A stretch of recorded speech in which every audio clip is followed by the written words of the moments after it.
Olá! Hoje nós vamos conversar com algumas pessoas sobre a cultura na ditadura. Alan, você pode me contar um pouco sobre quem foi Médici? Claro, Emílio Garrastazu Médici nasceu no Rio de Janeiro no dia 4 de dezembro de 1905. Foi um militar e político brasileiro, durante a ditadura militar. Ele foi o 28º presidente do Brasil e o terceiro da ditadura militar. Durante sua carreira, atingiu o posto de general do Exército. Durante seu governo, o país viveu o milagre econômico. Foi caracterizado pelo crescimento de 55% do PIB e 42% da renda per capita. Isso permitiu a construção de rodovias muito importantes como a Transamazônica, ou seja, a BR-230. O milagre econômico enriqueceu muito a população, melhorando a qualidade de vida dos mesmos, e assim interferindo na cultura de forma econômica.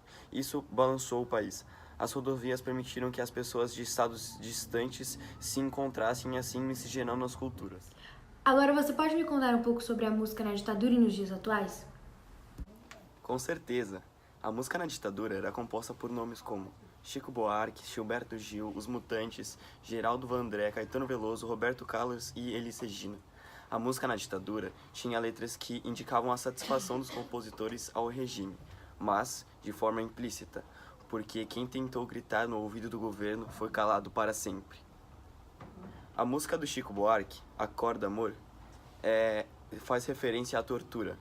Se eu demorar uns meses, convém às vezes você sofrer, mas depois de um ano eu não vindo, põe a roupa de domingo e pode me esquecer. Acorda Amor. Nos dias atuais, a música é composta por nomes como Projota, MC Kevinho, Ludmilla, Anitta, Gustavo Lima e Pablo Vittar. Na Nova República, a música não é censurada, então as pessoas têm a liberdade total de se expressarem, de maneira que preferirem. O Projota é um rapper brasileiro que faz músicas mais reflexivas. Uma delas chama-se Anos de Chumbo e fala sobre a ditadura e como ela era abusiva, explicitamente. Anos 60 do Brasil e mais de 500 mil procurados, torturados, caçados e massacrados. Também temos rappers que falam sobre as questões sociais hoje em dia, como Sabotagem em Um Bom Lugar e Atitude Feminina em Rosas, que fala da violência sobre a mulher. Outros cantores como a Anitta, que cantam músicas mais animadas, letras mais vulgares direcionadas ao seu público jovem, já não são tão reflexivas e são mais alegres. Muito obrigada, Alan. Agora, Alice, você pode me falar sobre as artes plásticas na ditadura? As artes plásticas da ditadura refletiam o inconformismo com o regime militar, autoritário e as mudanças artísticas pelos quais o mundo passava na época. As artes plásticas na Nova República, hoje em dia, elas representam o desenvolvimento histórico. Muito obrigada, Alice. Agora, Gustavo, você pode me contar um pouco sobre o governo Lula? Posso sim. Durante os quase 8 anos do governo Lula, o orçamento da cultura passou de 0,2% do total de recursos da União para mais de 1% em 2010.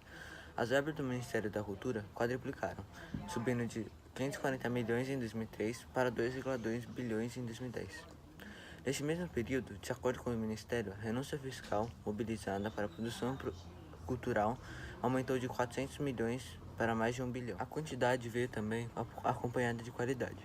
Se antes havia uma extrema concentração de financiamentos oficiais no eixo do Rio, São Paulo e ainda assim restritos a um clube dos mesmos poucos e já consagrados atores culturais, durante a atual gestão houve uma diversificação dos investimentos. No modelo Pontos de Cultura, o governo passou a agir das expressões artísticas já existentes nas comunidades.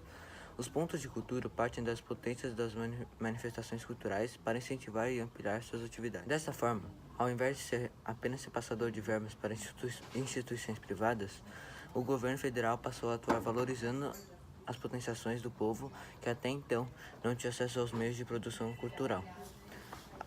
Ainda cedeu espaço para a cultura vinda das ruas, das periferias, dos rincões do Brasil, de grupos indígenas e dos negros. E sobre a cultura na ditadura, Alice?